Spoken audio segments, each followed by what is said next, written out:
తిరిగి BC news కి స్వాగతం.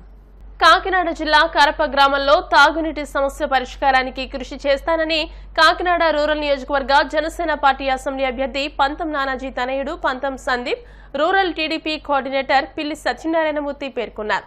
ఉమ్మడి ప్రభుత్వం వచ్చిన వెంటనే గ్రామాల్లో తాగునీరు, డ్రైనేజీ సమస్యను పరిష్కరిస్తామని హామీ ఇచ్చారు. ఎన్నికల ప్రచారంలో భాగంగా కరప గ్రామంలో స్థానిక జనసేన, తెలుగుదేశం, బీజేపీ పార్టీల నాయకులు ఇంటింటికి వెళ్లి ఉమ్మడి మేనిఫెస్టో పత్రాలు పంపిణీ చేశారు. అలాగే ఈ నెల 13వ తేదీన జరిగే ఎన్నికల్లో అత్యధిక మెజార్టీతో గెలిపించాలని కోరారు. ఈ కార్యక్రమంలో జనసేన పార్టీ నాయకులు భోగిరెడ్డి కొండలరావు, పండు, ముద్రగడ రమేష్, గంగాధర్, టీడీపీ నాయకులు మాజీ ఎమ్మెల్యే పిల్లి అనంతలక్ష్మి, బుచ్చిబాబు, అధిక సంఖ్యలో జనసేన, టీడీపీ నాయకులు, కార్యకర్తలు పాల్గొన్నారు. దౌర్భాగ్య స్థితి ప్రజలకు కలగజేసినప్పుడు మనం ప్రజాస్వామ్యంలో నాయకులుగా ఉండి ప్రజలకు ఏం చేస్తాం? మనం ఇవాళ వచ్చే ఎలక్షన్ దగ్గరికి వచ్చినకి మేము అవి చేస్తాం, ఈ చేస్తామని ఆ పార్టీ ఈ పార్టీ మేము తిరిగేటప్పుడు వాళ్ళు ఇష్టం వచ్చినట్టు నానా విధంగా మమ్మల్ని దూషణలు ఆడుతున్నారు. అంటే ఒక ప్రజాస్వామ్యంలో ఒక నాయకుడికి ఎందుకు ఒక ప్రభుత్వం ఏర్పడిన తర్వాత ఆ స్కీమ్ని యూటిలైజ్ చేసి పూర్తి స్థాయిలో ప్యూరిఫైడ్ వాటర్ ఇవ్వాలి అన్నది ఆ స్థానిక ప్రజాప్రతినిధులకు ఉండాలి. అది లేదు కాబట్టి ఇది మూతపడుతూ ఉంది. ఎందుకు ఉపయోగపడతలేదు? దోళ తాగుతున్నాయో లేదో కానీ గిన్నెలు గడుక్కోవడానికి, ఆ ఇల్లు గడుక్కోవడానికి, ఆ దోళ గడుక్కోవడానికి ఉపయోగపడుతున్నాయని ప్రజలందరూ కూడా చెప్తున్నారు. ఇది చాలా తప్పు. ఈ పైప్ లైన్ ద్వారాగా నీరు ఈ ట్యాంకర్కి ఎక్కి ట్యాంకర్ నుంచి కిందకి వెళ్ళినప్పుడు అక్కడక్కడ పైప్ లైన్లో పగిలిపోవటం, ఆ పైప్ లైన్లో లీకేజ్ అవ్వటం, ఆ లీకేజ్ అయ్యి ఆ వాటర్ లీకేజ్ అయిన వాటర్ మరి ఆ పెంట నానా చెత్త అందరికి పోయినప్పుడు కొన్ని వాటర్ పాడవుతుంది. ఎప్పటికప్పుడు పైప్ లైన్ చూసుకోవాల్సిన బాధ్యత కూడా ప్రజాప్రతినిధుల మీద ఉంది. స్థానిక జనసేన, టీడీపీ, బీజేపీ శ్రేణులతో కలిసి ఇంటింటా ప్రచారం చేయడం జరుగుతుంది. ఇంటింటా ప్రచారం చేస్తుంటే ఎవరు కూడా మాకు ఒక స్కూల్ బిల్డింగ్ కావాలనో లేదా గుడి కావాలనో అడిగేదానికంటే కూడా మౌలిక సదుపాయాలు అడగడం జరుగుతూ ఉంది. మాకు నీరు కావాలి, డ్రైన్ కావాలి అనేది ఎక్కువ వినిపిస్తూ ఉంది. నానాజీ గారు కూడా మొన్న వారాయి ఎప్పటి నుంచి దాని ముందు నుంచి కూడా ముఖ్యంగా నెగ్గిన వెమ్మటే ప్రత్యేక దృష్టి మౌలిక సదుపాయాలైనటువంటి డ్రింకింగ్ వాటర్, డ్రైన్స్ ఫెసిలిటీ మీదే, వీధి దీపాలు, వీటి మీదే ఎక్కువ శ్రద్ధ చూపుతానని కూడా తెలపడం జరుగుతుంది. ఇక్కడ పర్యటిస్తూ కరప గ్రామ ప్రజలకు తెలియజేస్తూ ఉన్నది ఏంటంటే నెగ్గిన సంవత్సర వ్యవధిలోనే మంచినీటి సమస్య, అలాగే డ్రైన్ల సమస్య దీర్ఘకాలిక పరిష్కారం దిశగా ముందుకు తీసుకెళ్తారని తెలియజేస్తూ 13వ తారీఖున జరగబోయే పోలింగ్లో గాజు గ్లాస్ గుర్తుపై ఓటేసి నానాజీ గారిని అలాగే ఎంపీ ఉదయ్ శ్రీనివాస్ గారిని గెలిపించవలసింది. ప్రైవేట్ భూములను కబ్జా చేయడానికే సీఎం జగన్ భూరక్షణ చట్టం తెచ్చారని రాయదుర్గం టీడీపీ ఎమ్మెల్యే అభ్యర్థి కాల్వ శ్రీనివాసులు విమర్శించారు. అనంతపురం పట్టణంలో ఆయన మీడియాతో మాట్లాడుతూ వచ్చే ఎన్నికల్లో కూటమి అభ్యర్థుల గెలుపునకు కృషి చేయాలని పిలుపునిచ్చారు. కోర్టుల పరిధిలో ఉన్న అంశాలను కొంతమంది అధికారులకు కట్టబెట్టారని మండిపడ్డారు. సుప్రీంకోర్టు యాజమాన్య హక్కులు నిర్ణయించే అధికారాలు కోర్టులకు మాత్రమే ఉన్నాయని స్పష్టం చేశారు. భూరక్ష చట్టము తీసుకొచ్చి ప్రైవేటు భూములను కబ్జా చేయడానికి ఒక పెద్ద ఎత్తున రాజకీయ కుట్రకు తెరలేపాడు Jaganmohan Reddy. Land titling act కోర్టుల పరిధిలో ఉన్న అంశాలను సైతం కొంతమంది అధికారులకు కట్టబెట్టే ఒక కుటిల యత్నాన్ని ప్రోత్సహిస్తుంది. సుప్రీంకోర్టు చాలా స్పష్టంగా చెప్పింది, ఏ భూమిపైనైనా యాజమాన్య హక్కులు నిర్ణయించే అధికారం కోర్టులకు తప్ప మరొకరికి లేదు అని. కానీ కోర్టుల అధికారాల్ని లాక్కొని తమకు నచ్చిన అధికారుల ద్వారా భూ బదలాయింపు లేదా యాజమాన్య హక్కుల బదలాయింపును చేసుకొని యథేచ్ఛగా భూ కబ్జాలకు పాల్పడాలని వైసీపీ నాయకులకు ప్రైవేటు భూములను దోచిపెట్టడానికి రూపొందించిందే ఈ ల్యాండ్ టైటిలింగ్ యాక్ట్. ఈ చట్టం పూర్తిగా ప్రజా వ్యతిరేకమైన చట్టం, రైతు వ్యతిరేకమైన చట్టం. తరతరాలుగా వస్తున్న భూములపైన హక్కులు కోల్పోయే విధంగా చేసే చట్టం. ఈ నల్ల చట్టాన్ని అన్ని వర్గాల ప్రజలు, ముఖ్యంగా లాయర్లు, మేధావులు అందరూ కూడా తీవ్రంగా వ్యతిరేకించారు, ఇంకా వ్యతిరేకిస్తూనే ఉన్నారు. అయినా సరే మొండిగా ప్రభుత్వ వాదన వినిపిస్తా ఉంది. జగన్మోహన్ రెడ్డి సైతం ఈ యాక్ట్ ద్వారా ఏదో రైతులకు మేలు జరుగుతుందనే భ్రమలు కల్పించే ప్రయత్నం చేస్తా ఉన్నాడు. కాబట్టి ల్యాండ్ టైటిలింగ్ యాక్టును వ్యతిరేకించే వాళ్ళందరూ కూడా తెలుగుదేశం పార్టీకి మద్దతు ఇవ్వమని, తెలుగుదేశం, జనసేన, భారతీయ జనతా పార్టీ కూటమి అభ్యర్థులను గెలిపించే దాంట్లో రైతులు ప్రముఖ పాత్ర పోషించాలని, మీ భూములను కాపాడుకోవాలంటే, మీ భూములపైన హక్కులు మీకు ఉండాలంటే చంద్రబాబు నాయుడు గారు ముఖ్యమంత్రి కావాలనే విషయాన్ని మీరందరూ గ్రహించమని రైతు సోదరులందరికీ కూడా పేరు పేరున విజ్ఞప్తి. ప్రజాభివృద్ధే తన ధ్యేయమని, ఉండి నియోజకవర్గ అభివృద్ధి కోసం కృషి చేస్తానని ఉండి స్వతంత్ర ఎమ్మెల్యే అభ్యర్థి వేటుకూరి వెంకట శివరామరాజు స్పష్టం చేశారు. పశ్చిమ గోదావరి జిల్లా ఆకివీడు మండలంలోని చినకాపవరం, అప్పారావుపేట, కోళ్లపర్రు, రాజులపేట, కాలింగగూడెం, సిద్దాపురం గ్రామాల్లో ఎన్నికల ప్రచారాన్ని నిర్వహించారు. రాజులపేటలో ఆవు పాలు తీయగా, రాజుగపేటలో భజన బృందంతో కలిసి తాళం వేసి ఓటర్లను ఆకట్టుకున్నారు. ఉండి నియోజకవర్గ అభివృద్ధికి, సంక్షేమానికి తాను కట్టుబడి పనిచేస్తానని, గతంలో తాను చేసిన అభివృద్ధి కంటే రెండింతల అభివృద్ధి చేస్తానంటూ హామీ ఇచ్చారు. స్వతంత్ర అభ్యర్థిగా పోటీ చేస్తున్న తన ప్రచారానికి విశేష స్పందన వస్తోందని, ఎక్కడికి వెళ్లినా ప్రజలే ఎదురొచ్చి స్వాగతం పలుకుతున్నారని అన్నారు. ఈ కార్యక్రమంలో నాయకులు, కార్యకర్తలు, అభిమానులు భారీ సంఖ్యలో పాల్గొన్నారు.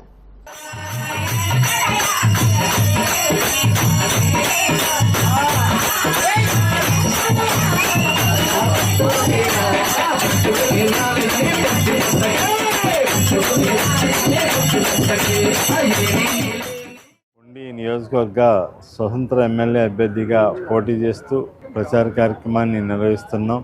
అంతకుముందు ప్రతి ఇంటికి కూడా వెళ్ళి ఇంటింటికి నేను స్వతంత్ర ఎమ్మెల్యే అభ్యర్థిగా పోటీ చేస్తానని చెప్పి అందరినీ కూడా అభ్యర్థించాను. అందరి మద్దతుతోటి నామినేషన్ వేసి ఈరోజు మనకి ఇంటింటికి ప్రచార కార్యక్రమంలో కోళ్లపర్రు గ్రామం వచ్చాం. ఉదయం నుంచి కూడా పెదకాపురం, చిన్నకాపురం, అప్పారావుపేట, కోళ్లపర్రు వచ్చాం. సింహం గుర్తు వచ్చింది అనే విషయాన్ని ప్రజలందరికీ కూడా తెలియజెప్పి సింహం గుర్తుపై ఓటు వేసి నాకు అఖండ విజయాన్ని చేకూర్చమని చెప్పి కోరి ప్రార్థిస్తున్నాను. మన ఉండి నియోజకవర్గంలో నేను గత 20 సంవత్సరాలుగా ఉండి నియోజకవర్గంతో నాకు ప్రత్యేకమైన అనుబంధం ఉంది. ప్రత్యేకించి రైతులతో కానీ, సోదరిమణులతో, మాతృమూర్తులతో, యువతతో అందరితోటి అనుబంధం ఉంది. ప్రధానంగా మనం ఈ ప్రాంతంలో ఉండి నియోజకవర్గం అంతా కూడా వ్యవసాయ రంగాన్ని అభివృద్ధి చేయడానికి మనం నిరంతరం కృషి చేశాం.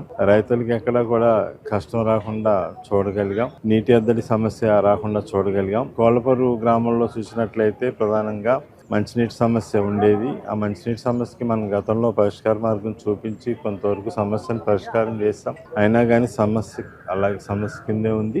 రానున్న రోజుల్లో ఖచ్చితంగా మంచినీటి సమస్యని పరిష్కారం చేయాల్సిన ఆవశ్యకత ఉంది. అందరూ కూడా పట్టుదలతోటి ప్రచార కార్యక్రమంలో పాల్గొంటున్నారు. అందరికీ కూడా ప్రత్యేకమైన కృతజ్ఞతలు, ధన్యవాదాలు తెలియజేస్తాను.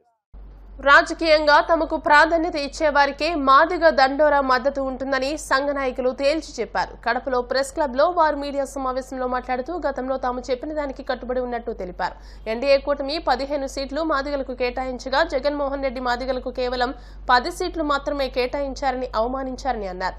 మాదిగలకు సమన్యాయం చేసి ఎన్డీఏ కూటమికి మద్దతు తెలియజేయాలని కోరారు.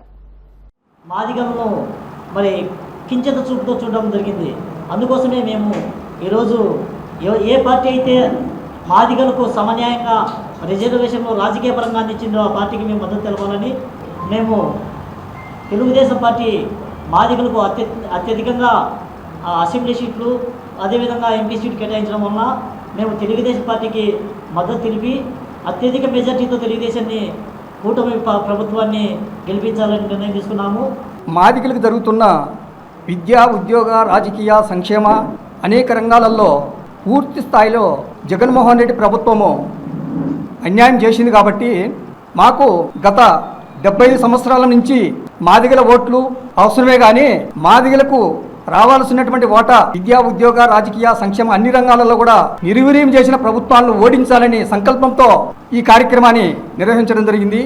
మరి ఒక పక్కేమో దళితులకు మేనమామని అంటాడు, మరి దళితులపైన దాడులు నిత్యం జరుగుతూనే ఉన్నాయి. ఖచ్చితంగా మేము కూడా ఉమ్మడి జిల్లా అంతా తిరిగి గెలిపించుకునే దానికి మా నాయకత్వం ఆధ్వర్యంలో ఖచ్చితంగా మేము పోరాటం చేస్తానని చెప్పేసి ఈ కార్యక్రమం ద్వారా మీకు తెలియపరుచుకుంటున్నాను. మరి అభివృద్ధికి నోచుకోకున్నటువంటి కులాలను రాజకీయంగా అనగదొక్కుతున్నటువంటి రాజకీయ పార్టీలపై తిరుగుబాటు చేసి సామాజిక న్యాయం కోసం, ఆర్థికంగా అభివృద్ధి చెందడం కోసం ఈరోజు కడప జిల్లా నందు ప్రెస్ క్లబ్లో ఈరోజు ప్రెస్ మీట్ ఏర్పాటు చేయడం జరిగింది. వారి సామాజిక వర్గానికి చెందిన వారికి సమస్య వచ్చినప్పుడు మాత్రమే చట్టాలను పటిష్టంగా అమలుపరుస్తూ ఉన్నారు. వెనకబడిన కులాలకు సంబంధించినటువంటి సమస్య వల్ల హత్యలు జరిగినా, అత్యాచారాలు జరిగినా, దోపిడీలు జరిగినా, దౌర్జన్యాలు జరిగినా, భూ కబ్జాలు జరిగినా చట్టాన్ని పటిష్టంగా అమలు చేయకుండా నీరు గారుస్తూ వెనకబడిన కులాలకు అన్యాయం చేస్తూ ఉన్నారు. కేవలం పెత్తందారి కులాలకు చెందిన అగ్రవర్ణాలకు మాత్రమే అన్యాయాలు జరిగినప్పుడు మాత్రమే చట్టాలు పటిష్టంగా అమలవుతున్నాయి ఆంధ్రప్రదేశ్ రాష్ట్రంలో అని చెప్పి మేము స్పష్టంగా చెప్తా ఉన్నాం. దళితుల మీద అత్యధికంగా దాడులు జరుగుతున్నటువంటి పరిస్థితిలో మాదిగలు అస్తిత్వం కోల్పోయినటువంటి పరిస్థితిలో టీఎస్ఎస్ యొక్క ముఖ్య ఉద్దేశం ఈ రాష్ట్రంలో ఈ దేశంలో మాదిగలకు రావాల్సినటువంటి ఎస్సీ వర్గీకరణ అంశాన్ని ఏదైతే బీజేపీ ప్రభుత్వం నరేంద్ర మోడీ గారు భుజాన్న వేసుకుని మరి అదే విధంగా ఏ పార్టీ నాయకుడు కూడా వైఎస్ఆర్సీపీ పార్టీ నాయకులు అయితే జగన్మోహన్ రెడ్డి గారు అయితే కనీసం మాలా మాదిగలు నాకు నా 2 కళ్ళు లాంటి వాళ్ళు అని చెప్పేసి మాలా మాదిగలు కలిపి మాట్లాడతాడే తప్ప ఏ రోజు కూడా మాదిగల విషయంలో ఒక్క అడుగు ముందుకేసి మాట్లాడినటువంటి సందర్భాలు లేవు. మాదిగలకు రావాల్సినటువంటి ఎస్సీ వర్గీకరణ అమలు చేసి 4 సంవత్సరాల్లో 25,000 ఉద్యోగాలు ఇప్పించినటువంటి ఘనత అప్పుడు ఎన్డీఏ ప్రభుత్వం బీజేపీ ప్రభుత్వానికి తెలుగుదేశం ప్రభుత్వానికి ఉన్నదన్న సంగతి మాదిగలు మర్చిపోకూడదని చెప్పే సందర్భంగా మీ అందరికీ తెలియజేస్తూ ఉన్నాను. ఈ రోజున ఎంఆర్పీఎస్ఎస్ ఆధ్వర్యంలో చంద్రబాబు నాయుడు గారికి మద్దతు ఇవ్వడానికి ముఖ్య కారణం ఏదైతే 75 సంవత్సరాల చరిత్రలో దాదాపుగా 35 సంవత్సరాల నుంచి మాదిగలు ఎస్సీ వర్గీకరణ కోసం పోరాడుతూ ఎంతో మంది ప్రాణత్యాగాలతో పాటు చేసినటువంటి ఉద్యమాన్ని ఈరోజు చంద్రబాబు నాయుడు గారు బీజేపీ ప్రభుత్వం నరేంద్ర మోడీ గారి ద్వారాగా మన కళ నెరవేరబోతుంది కాబట్టి ఎన్డీఏ కూటమికి మనందరం మద్దతు ఇవ్వాలని చెప్పేసి ఈ సందర్భంగా తెలియజేస్తాం. ముఖ్యమంత్రి జగన్మోహన్ రెడ్డి ఆశీర్వాదంతో మేనిఫెస్టోలో పొందుపరిచిన అంశాలను తప్పకుండా నెరవేరుస్తామని నెల్లూరు ఎంపీ అభ్యర్థి విజయసాయిరెడ్డి పేర్కొన్నారు. ఎన్నికల ముందు ఇచ్చిన హామీల్లో 99% నెరవేర్చిన ఘనత ముఖ్యమంత్రి జగన్మోహన్ రెడ్డికే దక్కిందని వైసీపీ చెప్పేదే చేస్తుందని అన్నారు. పార్టీ జిల్లా అధ్యక్షులు ఎమ్మెల్యే అభ్యర్థులు నెల రోజుల పాటు శ్రమించి మేనిఫెస్టో రూపొందించినట్టు తెలిపారు. నెల్లూరు పార్లమెంట్ స్థానంతో పాటు 7 అసెంబ్లీ నియోజకవర్గాల్లో వైసీపీ విజయం సాధిస్తుందని అన్నారు. మొట్టమొదట కాంగ్రెస్ పార్టీలో ఉన్నారు.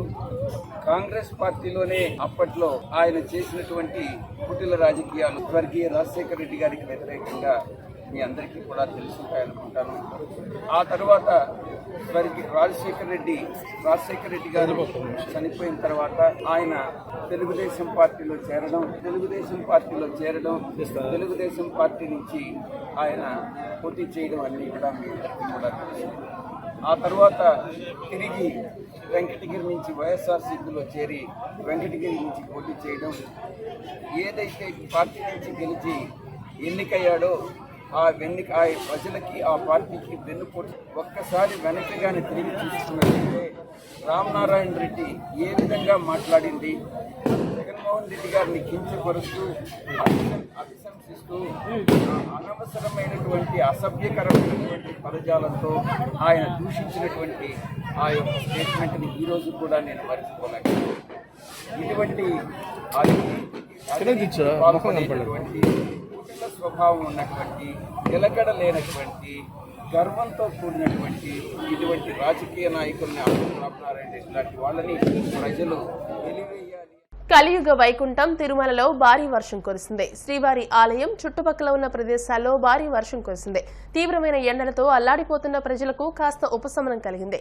మరోవైపు చిత్తూరు జిల్లా రామకుప్పం మండలంలో ఈదురుగాలులతో కూడిన వర్షం పడుతోంది. దీంతో మామిడి, వరి పంటలకు తీరని నష్టం జరుగుతుందని రైతులు ఆందోళన వ్యక్తం చేశారు. మరోవైపు రాష్ట్రం నిప్పుల కొలిమిని తలపిస్తోందని అన్నారు. వార్తలు ముగించే ముందు ముఖ్యాంశాలు మరోసారి. పార్వతీపురం మన్యం జిల్లా పాలకొండలో పవన్ ప్రచార యాత్ర. తప్పును ఎదిరించకపోతే భవిష్యత్తు అంధకారమవుతుందంటూ యువతకు దిశానిర్దేశం.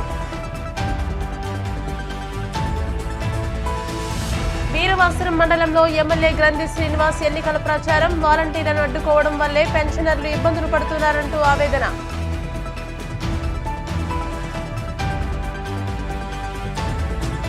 భీమవరం మండలంలో జనసేన పార్టీ అభ్యర్థి అంజిబాబు ప్రచార యాత్ర. గ్రామాల నుంచి విశేష స్పందన వస్తోందంటూ ఆనందం.